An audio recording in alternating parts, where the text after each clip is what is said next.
سینکڑوں سال پہلے. آج کے کسی عالم کی بات بتاتا تو لوگ انکار کر. سینکڑوں سال. کہتے ہیں بلخ میں قحط پڑ گیا, لوگ ہجرت کر کے سمرقند آ گئے. ایک سیدوں کا خاندان بھی آیا, ایک ایسی خاتون بھی آئی جس کے ساتھ 3 بیٹیاں تھی, بیٹا بھی کوئی نہیں, خاوند فوت ہو گیا. مسجد کے ساتھ مہمان خانے بنے ہوتے تھے, وہاں اس نے بچوں کو ٹھہرایا اور نکلی سمرقند میں کہ کوئی آدمی مل جائے اور اسے کہوں کہ تھوڑی سی مدد ہو. وہ چلتے چلتی ایک سیٹھ کے پاس, رئیس کے پاس پہنچی. جن لوگوں کے پاس دولت آتی ہے نا, وہ کئی دفعہ سخت جملے کہنے لگتے ہیں جو اللہ کو پسند نہیں آتے. وہ سیٹھ کے پاس گئی تو جا کے کہنے لگی میں غریب ہوں, پریشان ہوں, بلخ میں قحط ہے, سارا زمانہ جانتا ہے, تو میں اس لیے سمرقند آئی ہوں.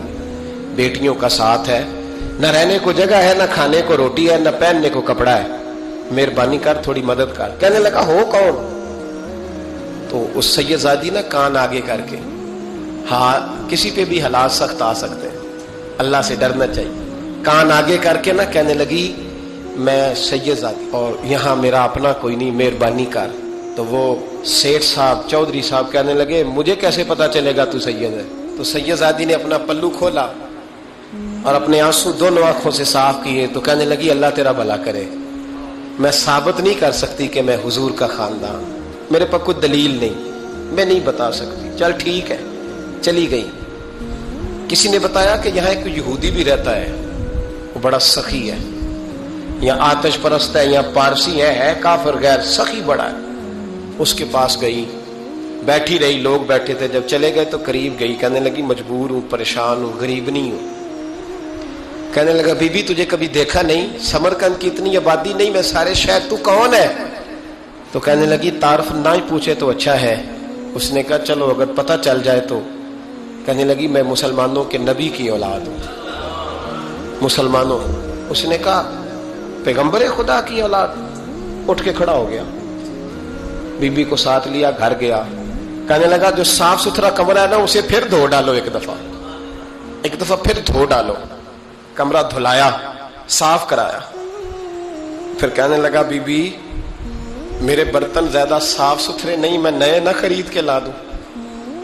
پھر نئے برتن لایا. پھر اپنے بچوں سے کہنے لگا اونچا نہ بھولنا کہ سیدہ فاطمہ کی شہزادیاں آئی ہیں, یہاں کوئی شخص اونچی بات نہ کرے. پھر کہنے لگا بی بی جو میرا بالکل طیب اور حلال رزق ہے نا, یہ اس میں سے لنگر ہے, لیکن چونکہ میں غیر مسلم ہوں, مجھے سلیقے نہیں آتے, جیسا تیسا بھی ہو نا اسے قبول کر لینا.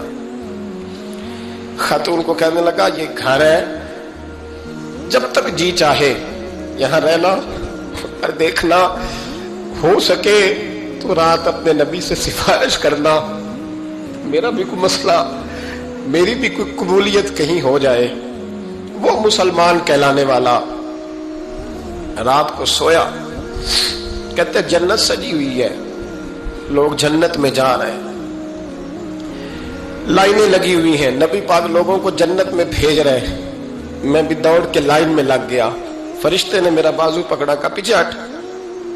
تو میں دوڑ کے حضور کی بارگاہ میں گیا, میں حضور سارے جنت میں جا رہے ہیں, یہ مجھے نہیں جانے دیتا. نبی پاک نے فرمایا تو کون ہے؟ کہ یا رسول اللہ میں مسلمان ہوں. کہتے حضور مجھ سے فرمانے لگے کوئی دلیل ہے تیرے پاس؟ دلیل ہے کوئی تیرے پاس؟ میں چپ کر گیا. فرمایا میری بیٹی تیرے دروازے پر آ ہی گئی تھی تو دلیلیں پوچھنے لگ گیا تھا.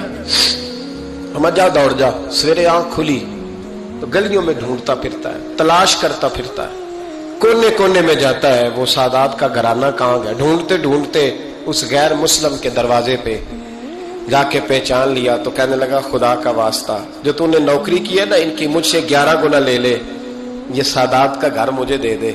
تو کہنے لگا کل تو آتا تو شاید بات اور ہوتی, آج بات اور ہے. اس نے کہا مہربانی کر. کہا نہیں کل تو آتا تو معاملہ اور تھا, آج معاملہ آج اور ہے, رنگ بدل گیا ہے, حالات تبدیل ہو گئے ہیں, اب تو دیکھ تاک کے آیا, جا دوڑ جا.